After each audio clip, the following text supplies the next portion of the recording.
At the celebration party for my younger brother's college graduation, not only did my parents kick me out of the house, but they also declared they would mortgage the house to fund his startup.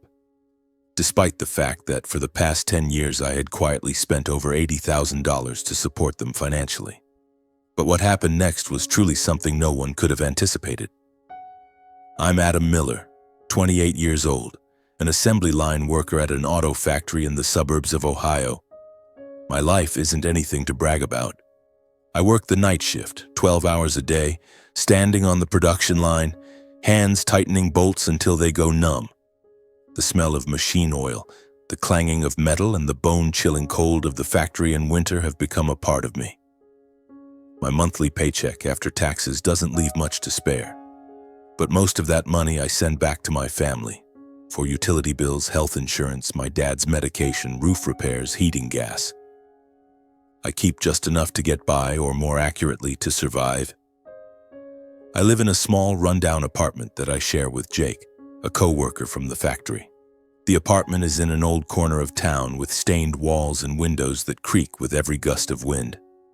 My bed is an old mattress pushed against the wall next to a chipped wooden table. Jake and I split the rent, the electric bill, and sometimes a cheap case of beer for the weekend. My meals are usually instant noodles, sausage sandwiches, or whatever's on sale at the supermarket. Clothes? All secondhand, bought from thrift stores. Once, when the sleeve of my jacket tore, I patched it with duct tape because that month's money had to go to my mom to buy medicine for my dad. Jake looked at me and shook his head. "Why do you live like this, Adam?" I gave a faint smile, not knowing how to answer. My family lives at the end of Maple Street in the suburbs of Ohio, in a 2-story wooden house, its white paint faded, the shingles speckled with moss. My dad, Robert, was an auto mechanic but retired due to chronic back pain.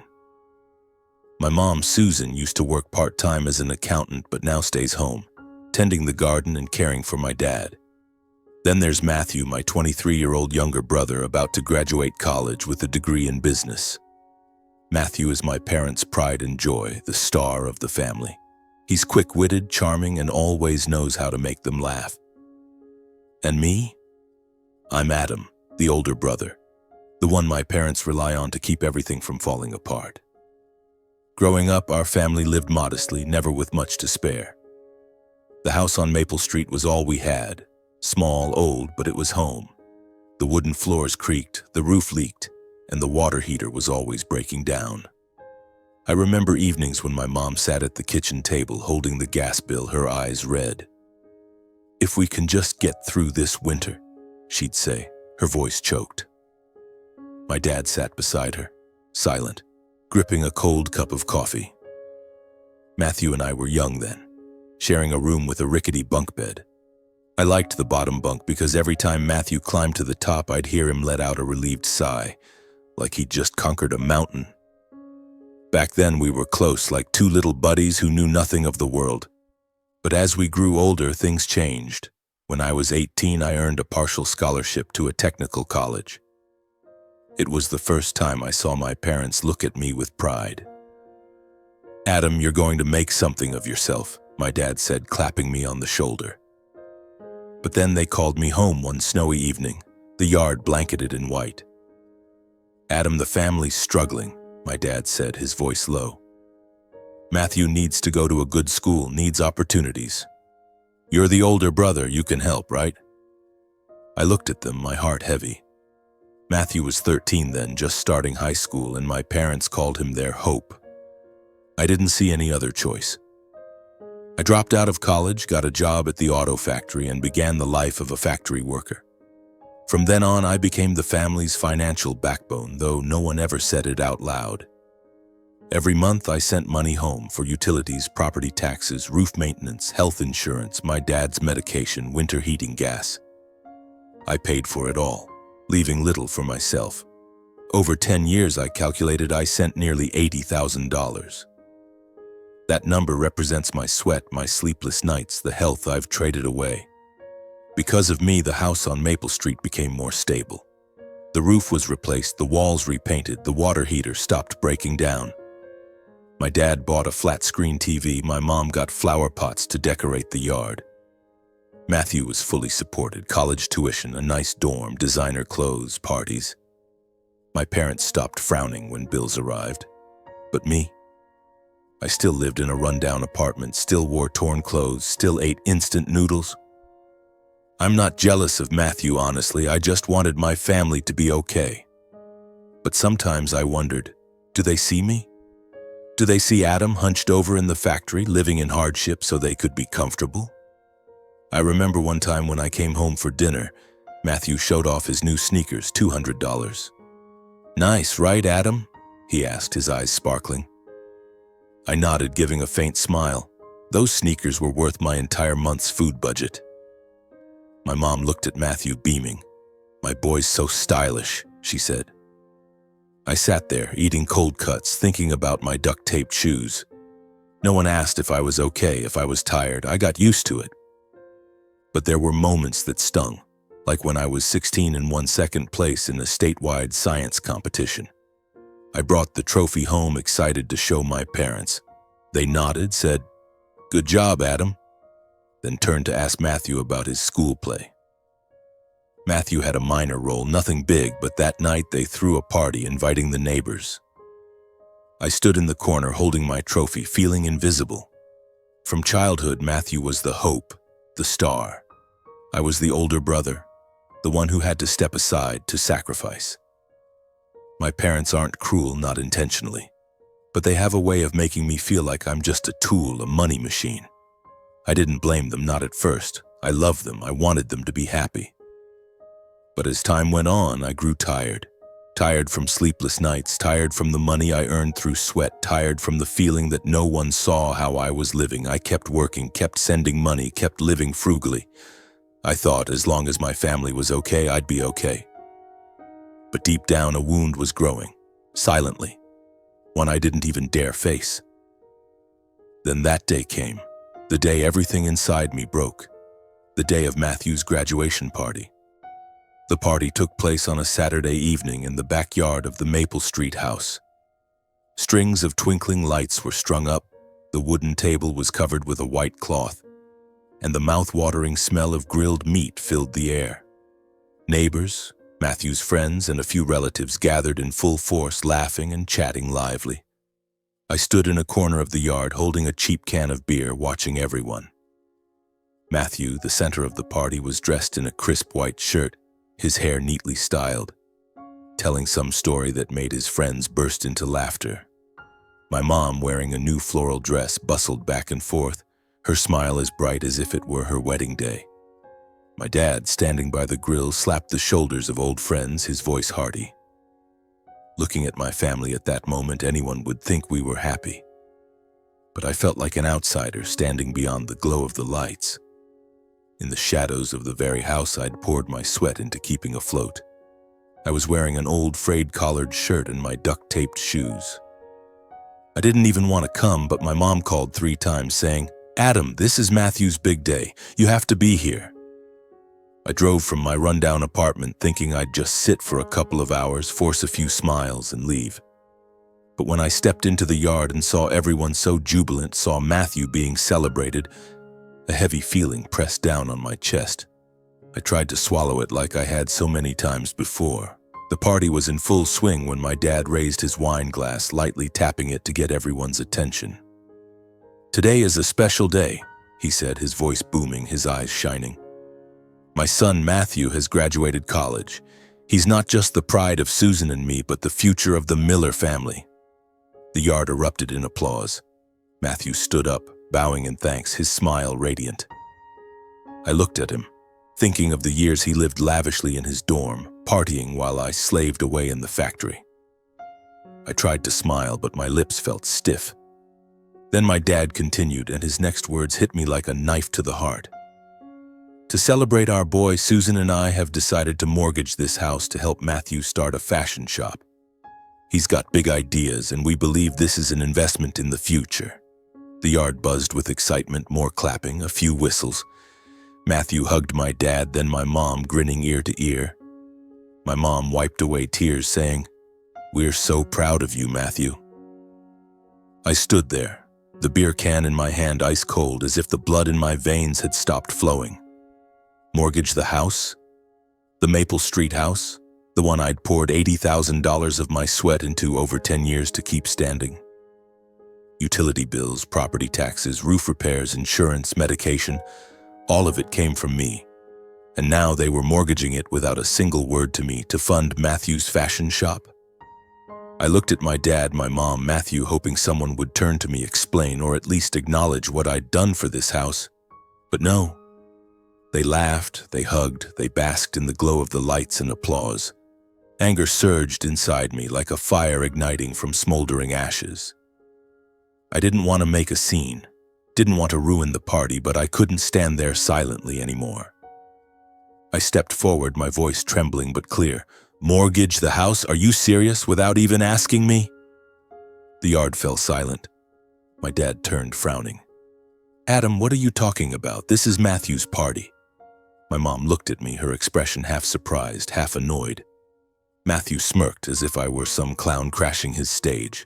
I took a deep breath, trying to keep my voice steady. I wasn't invited to speak, was I? But I have to. For 10 years, I dropped out of college, worked night shifts at the factory, sent money home to pay for everything. Utilities, taxes, medication, roof repairs, insurance. $80,000, do you even know that? I live in a rundown apartment, eat instant noodles, wear torn clothes, all to keep this house standing. And now you're mortgaging it for Matthew's shop without a word to me? My dad's face flushed, his eyes blazing. My mom grabbed his arm as if to calm him. Matthew glared at me, muttering something under his breath. I didn't stop. I couldn't stop. From the time I was a kid, I stepped aside. Matthew got to go to college, to party, to be called the hope of the family. And me? What am I, a money machine? Have you ever asked if I'm tired, how I'm living? Enough, Adam, my dad roared, his voice like thunder. You're ruining your brother's big day. If you're jealous, just say it. Don't beat around the bush. Jealous? That word felt like a slap in the face. I looked at my dad, the man I once thought was my rock, now standing there calling me jealous. My mom spoke up, her voice icy. Adam, you're the older brother. You should understand. Matthew has potential. He needs this opportunity. You can't be so selfish. I laughed, but it was a bitter, hollow laugh. Selfish? I'm selfish for giving up my dreams, for working myself to exhaustion to support this family? I'm selfish for never asking for anything for myself? I turned to Matthew, who stood there, arms crossed, his expression smug. And you, Matthew, you think you deserve this house? Do you even know who kept it standing? Matthew shrugged, his tone dripping with sarcasm. Adam, don't make a scene. You're a factory worker. What's the big deal? I have ideas, I have vision. You're just jealous because I'm successful, aren't you? His words were like pouring fuel on a fire. I gripped the beer can tightly, wanting to hurl it to the ground, but I held back. I didn't want to become the out-of-control fool in front of everyone. I looked at my parents, waiting for an explanation, an apology, anything, but my dad just pointed toward the gate. If you want to cause trouble, then leave. Don't ruin Matthew's day. My mom nodded, her eyes cold. Adam, you're such a disappointment. I stood there in the middle of the yard, surrounded by the curious stares of neighbors and the whispers of Matthew's friends. I wanted to scream, to tell them about the nights I stayed up with back pain, the meals of nothing but instant noodles, the dreams I'd buried. But I didn't say another word. I turned and walked out of the yard, leaving behind the lights, the laughter, and my family. Inside me, something had just shattered. I drove back to my apartment in the dark, the dim streetlights flickering past the car window. The Maple Street house, the party lights, and the laughter of my parents and Matthew faded into the distance. But their words, selfish, jealous, ruining the big day, echoed in my head, slicing into my heart like a knife. I gripped the steering wheel tightly, trying to hold back tears. I didn't cry, not because I was strong, but because I was afraid that if I did, they'd see me as weak. But that night, I was weak, weaker than ever. My rundown apartment with Jake was the same as always. Stained walls, creaking windows, the faint smell of mildew lingering in the air. Jake was asleep, his snoring echoing from the next room. I sat down on my old mattress, still wearing the frayed collared shirt from the party. I looked around the room, the chipped wooden table, the rusty gas stove, the pile of dirty dishes in the sink. This was the life I'd chosen, or rather the life I'd been forced to choose. 10 years, $80,000, my sweat and health, all to keep the Maple Street house standing. And now, they were mortgaging it, without a word to me, to fund Matthew's fashion shop. I let out a dry, bitter laugh. A fashion shop. Matthew, my little brother, who'd never done a day of hard labor, who'd never known how much a winter gas bill cost, was now called an investment in the future. I couldn't sleep that night. I lay on the mattress, staring at the cracked ceiling, and memories flooded back like an old movie I didn't want to watch again. I remembered when I was 15, working part-time at a nearby grocery store, stocking shelves and mopping floors to save up for a bicycle. It was a blue bike with a shiny steel frame displayed in the shop window I passed every day on my way home. I dreamed of riding it through the suburban streets, the wind blowing across my face free. I saved every penny, stashing it in a tin box under my bed. After 6 months, I had enough. I told my mom, my eyes sparkling, "I'm going to buy the bike, Mom." She nodded, smiling kindly, but a few days later, my dad called me into the kitchen. "Adam, Matthew needs a new basketball uniform," he said, his tone firm. "He made the school team. He needs to shine. Can you let me borrow your money? I'll pay you back later." I stood there, my heart constricting. I wanted to say no, to hold on to my dream, but I nodded and handed over the tin box. Matthew's basketball uniform cost twice as much as the bike I'd dreamed of.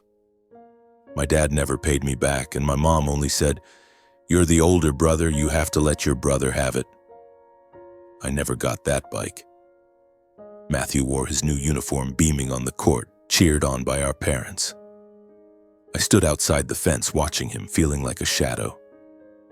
Then there was the time Matthew showed off his new $200 sneakers while I patched my torn shoes with duct tape. He got to go to college, live lavishly in a dorm, party and buy designer clothes, all with our parents' money, or rather my money.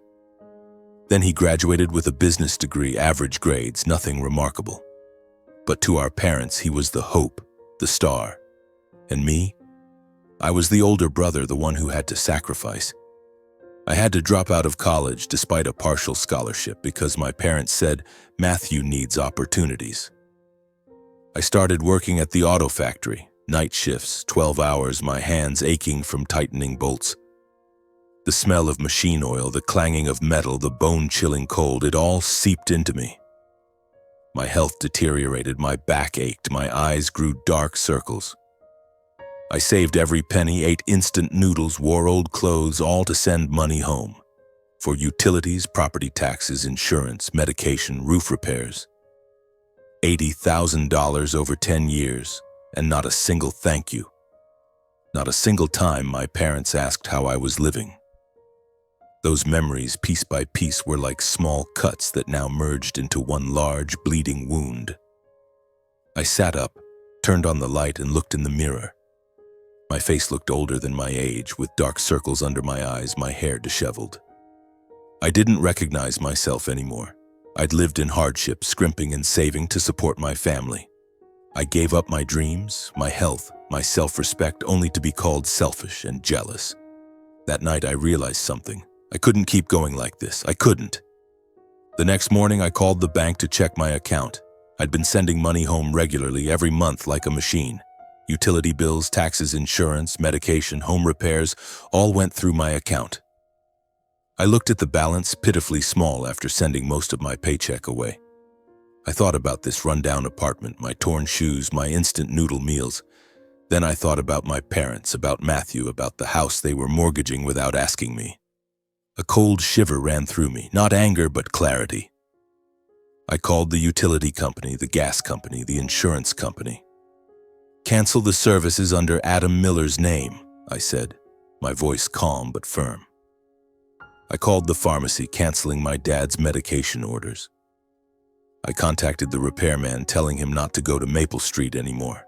Each phone call was a cut, severing the ties that had bound me for 10 years. I didn't feel relieved, didn't feel happy. I just felt empty, as if I'd lost a part of myself. I sat down and wrote a text to my mom. "I'm done sending money. I've done enough. From now on, I'm living for myself." I hit send, then turned off my phone. I didn't want to hear what they had to say, didn't want to hear their blame, apologies, or excuses. I'd heard enough. That night, I lay on my mattress, staring at the ceiling. For the first time in 10 years, I didn't think about bills, medication, or roof repairs. I thought about myself, about Adam, the person who'd forgotten who he was. I didn't know what the future held, but I knew one thing. I wouldn't live in hardship for my family anymore. Never again. 2 months after the party, my life began to change, even if just a little. I no longer sent money home, no longer checked utility bills or worried about my dad's medication. For the first time in 10 years, my paycheck was mine. I bought a new pair of shoes, ones that weren't torn or patched with duct tape. I ate a proper meal, steak and mashed potatoes instead of instant noodles. I even started saving a small amount, vaguely thinking about going back to school, though I didn't know where to start. But the biggest change wasn't the money. It was the sense of relief. I no longer carried that invisible burden on my shoulders, no longer felt like my family's money machine. My rundown apartment with Jake was still the same, stained walls, creaking windows, but I started to see it as home, not just a place to crash. Jake noticed the change. "You're smiling more, Adam," he said, taking a sip of beer. I just nodded, not mentioning anything about my family. I didn't want to bring it up, didn't want to remember my mom's cold stare, my dad's shouting, or Matthew's mocking smile. I had cut the ties that bound me to them, and I wanted to believe I'd be okay. But my family didn't let me stay at peace for long. One evening, after coming home exhausted from a night shift, my phone buzzed. It was my mom's number. I stared at the screen, my finger hesitating. For 2 months, they hadn't reached out, not a single text, not a single call. I thought they were angry, or maybe they'd realized I was no longer a tool they could rely on. I took a deep breath and answered. "Adam," my mom's voice came through frail, unlike the sharp tone from the night of the party. "Are you okay?" I didn't answer right away, just mumbled a vague, "Yeah." She was silent for a moment, then continued, her voice choked. "Adam, the family's in a lot of trouble. Can you help?" I gripped the phone tightly, feeling like something was squeezing my heart. "What kind of trouble?" I asked, though I could already guess part of it. My mom sighed and explained that they had loaned Matthew a large sum to start his fashion shop. "He said it was a big opportunity, Adam. He promised it would succeed. But Matthew's shop ran into problems before it even opened. Suppliers demanded payment up front. The cost of renting a storefront was astronomical, and Matthew couldn't secure enough capital. My parents had drained their savings, even taken out a bank loan, but it still wasn't enough. Utility bills were piling up. They couldn't afford my dad's medication, and the mortgage payments on the Maple Street house were coming due. "Adam, just this one time," my mom said, her voice trembling. "Help us, help Matthew. You're the older brother, you've always been strong." I listened and wanted to laugh, but my throat tasted bitter. Strong? They called my 10 years of backbreaking work, my life of hardship, strong. They called my sacrifice of dreams and health strong. I stayed silent, letting her continue. "You know we love you, Adam. It's just, Matthew needs this chance. Help him and everything will be okay." I closed my eyes and the image of the Maple Street house flashed in my mind. The roof I paid to repair, the walls I paid to paint, the bills I covered every month. $80,000, 10 years. And they never asked if I was tired, how I was living. Now they were calling, not to apologize, not to understand me, but to ask for money again. I opened my eyes, my voice calm but cold. "Mom, I can't help." "Adam," she nearly shouted, her voice a mix of shock and anger. "What are you saying? You can't abandon your family like this." I heard my dad muttering something in the background, Then my mom continued, her tone urgent. Think it over, Adam. We've done everything for you, raised you, and now you're turning your back on us? I let out a dry laugh, devoid of any joy. Raised me? Mom, I dropped out of college to work, to pay the bills, to support the whole family. I live in a rundown apartment, eat instant noodles, wear torn clothes so you and Matthew could live comfortably. I've done enough. Now I have to live for myself. She went quiet, but I could hear her breathing heavily, as if trying to hold back tears. Adam, you're so selfish, she said, her voice softer now. Who do you think you are to talk like that? Matthew is your brother. He needs you. I shook my head, though she couldn't see. Matthew doesn't need me. He needs money, and I don't have any more to give. I hung up, my hand shaking. The phone buzzed again immediately, but I didn't answer. I turned it off and tossed it onto the table. I sat down on my old mattress, my mind reeling. I wasn't angry at my mom, my dad, or Matthew. I was just tired. Tired of their blame, tired of them never seeing me as a person, only as a source of money. I thought about the years slaving away at the factory, about my torn shoes, about the bicycle I never got. I thought about the night of the party when my dad yelled at me, when my mom called me selfish, when Matthew mocked me as a lowly worker. They would never change. They would never see me. The next day, my dad called. I didn't pick up, but he left a voicemail. Adam, you have to help the family. If you don't, we'll lose everything. Do you want your parents out on the street? I listened to the message, then deleted it. I didn't respond. I couldn't. If I went back, if I sent money, I'd become the Adam of 10 years ago. The Adam who lived in hardship, sacrificed everything only to be taken for granted. I stood up and looked out the window. The suburban Ohio streets were quiet, golden leaves falling gently. I thought about myself, about what I wanted. A technical course, a better apartment, a life free of other people's bills and responsibilities. I didn't know where I was headed, but I knew I wasn't going back. Never again. 6 months after I hung up on my mom, my life began to take on some color. Not the vibrant hues of a movie, but soft shades. Enough to make me feel like I was living, not just surviving. I was still working at the auto factory, but last month the manager called me into his office. Adam, you've been doing great work, he said, sliding a piece of paper across the desk. We want you to be the line supervisor. I looked at the paper. A new contract with a 30% raise. I nodded, trying to hide my smile. For the first time in 10 years, I felt my efforts were recognized, not by my family, but by myself. With the new salary, I moved out of the rundown apartment I shared with Jake.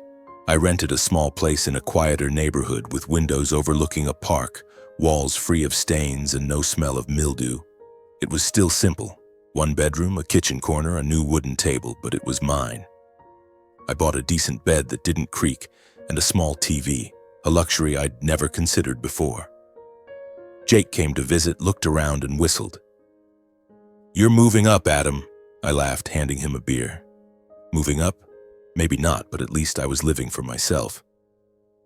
I enrolled in a night technical course at the local community college.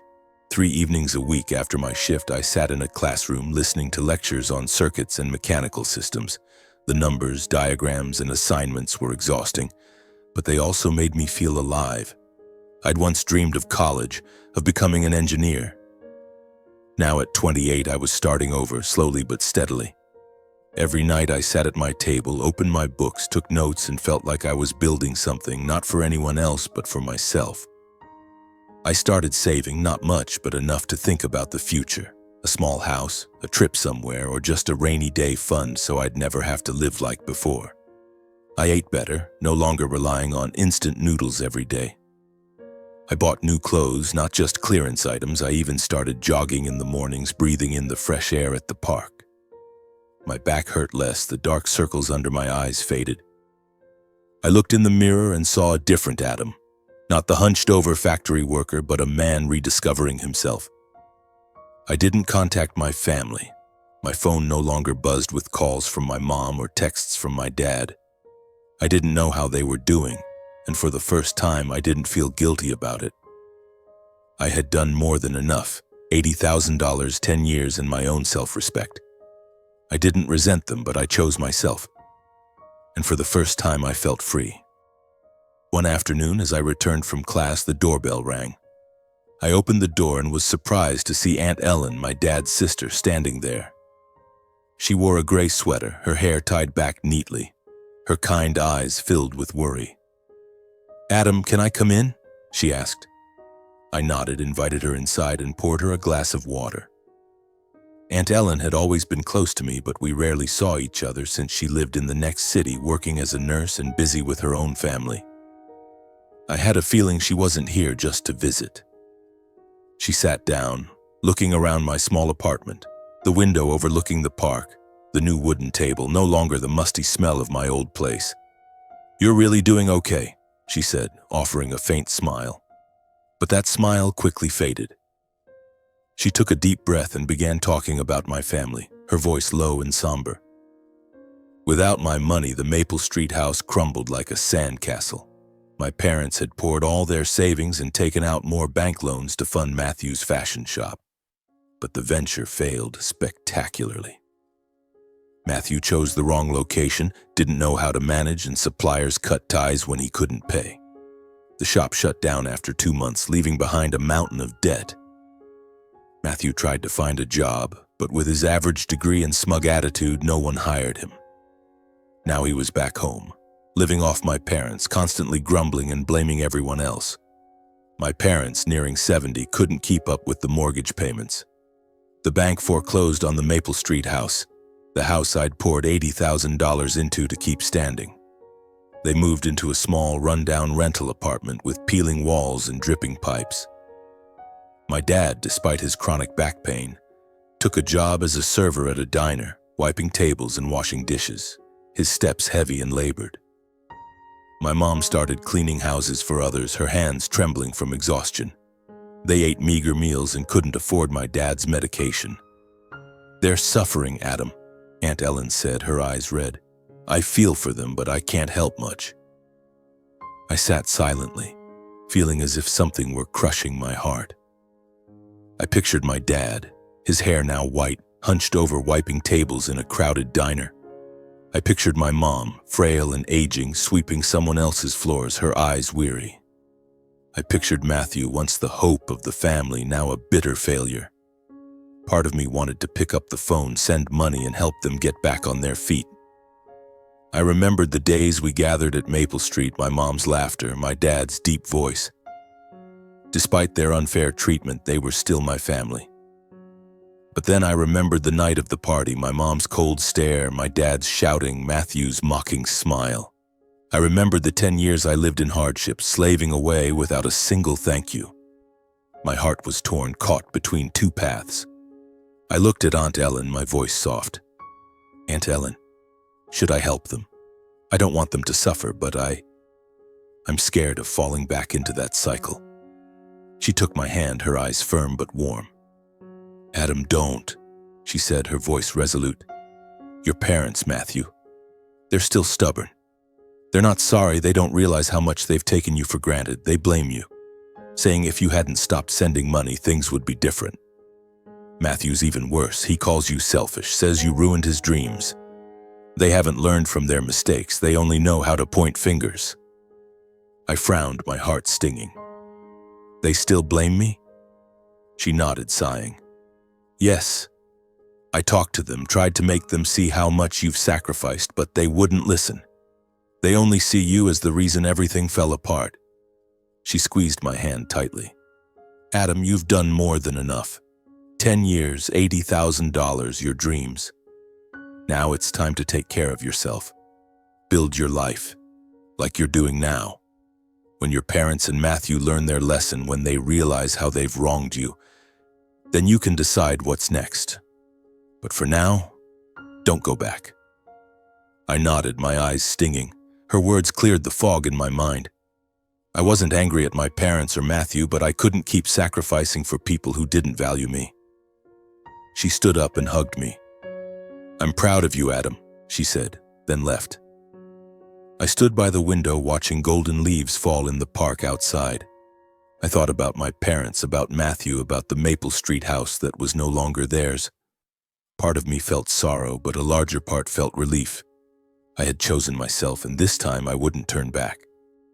1 year after I walked away from the party on Maple Street, I stood at the new construction site of the auto factory, where the assembly line was being upgraded. I wore a safety jacket, a hard hat, and held a checklist in my hand. As a supervisor, I no longer tightened bolts or worked 12-hour night shifts. I oversaw, coordinated, and ensured everything ran smoothly. The roar of machinery, the familiar smell of machine oil, they were still there, but they no longer felt suffocating. I saw myself as part of a larger machine, not the one being drained, but the one steering, the one building.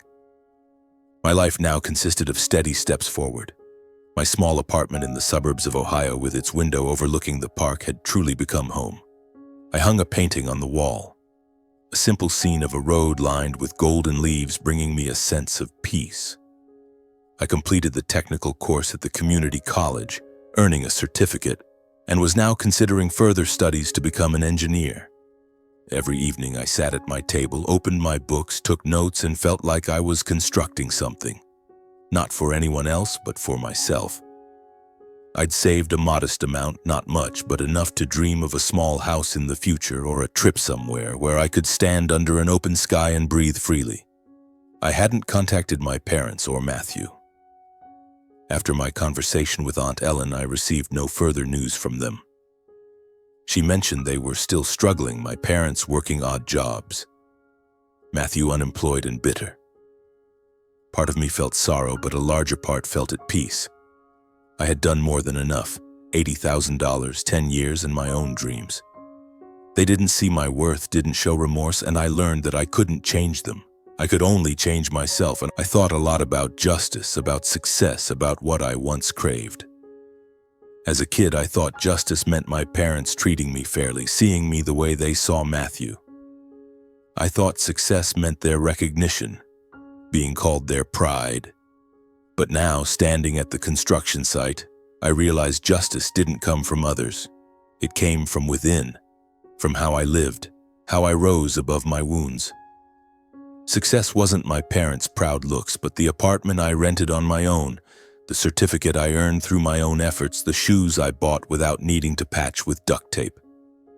Justice and success, it turned out, were the bricks I laid day by day to build my own structure, a life rooted in self-respect and resilience. I didn't resent my parents or Matthew. They were my family, and a part of me still loved them, though it was a distant love, no longer painful. I remembered the days we gathered at Maple Street. My mom's laughter, my dad's deep voice, Matthew's mischievous grin when we shared a bunk bed. But I also remembered the sleepless nights, the instant noodle meals, the times I felt invisible. I forgave them, not because they deserved it, but because I wanted to feel lighter. Forgiving didn't mean going back, didn't mean continuing to sacrifice. Forgiving meant moving forward, unburdened by their weight. One morning I stood at the construction site watching the assembly line in action. Robotic arms moved in rhythm, each component fitting together to form a complete car. I smiled, thinking about my own life. I had built my own structure, not perfect, not glamorous, but solid. Each day I added another brick, a new lesson, a new goal, a new piece of pride. I didn't need anyone's approval, didn't need a pat on the shoulder. I knew who I was, and that was enough. I walked out of the construction site, the autumn sun warming my face. Golden leaves fell gently on the road like fragments of old memories. I took a deep breath, savoring the crisp air. Somewhere inside me, the 15-year-old Adam who once dreamed of a blue bicycle was smiling. I never got that bicycle, but I had something greater. A life I built myself, a journey I chose myself. And this time, I wouldn't stop.